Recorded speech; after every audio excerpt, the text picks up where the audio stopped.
kwarto ng mga libro ng mga listahan ng kanyang ginawa.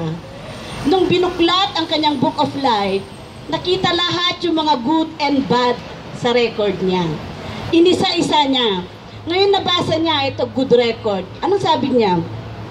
Angel, hindi po yun good record kasi hindi ko naman yun nagawa.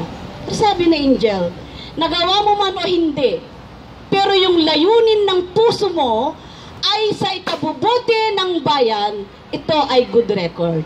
And this is the lesson, mga kapatid ko. Ingatan natin ang ating puso dahil ito ang daluyan ng ating buhay. Sa Kawikaan 4:23. Ingatan mo ang iyong puso ng buong sikap sapagkat dinadaluyan ng buhay. Kung hindi natin iniingatan ang ating puso, mga kapatid, doon po tayo nagkakasala. So, gaano man kaganda ang ating layunin kung ito ay nakakabuti sa ating pagkakawang gawa sa nakakarami. Isang good points po natin ito sa Panginoon. Ganon din, mga kapatid, ipinakita o ginawa man natin ang mga bagay, hindi man natin nagawa ang mga masasamang bagay na linawon iti puso tayo kakabsat, that is a bad record sa ating Panginoon. Moral,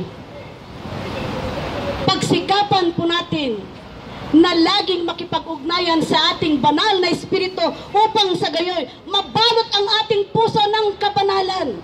Sa isip at puso, iisa ang laman. Kung ang puso ay dinadaluyan ng buhay, ang utak naman ay dinadaluyan ng karunungan. Kung pagsamahin natin ang puso at ang karunungan at ang utak, ito ay magiging katalinuhan ng bawat isa, mga kapatid ko. Sana nga, kung ang bawat isa sa atin, every day, every morning,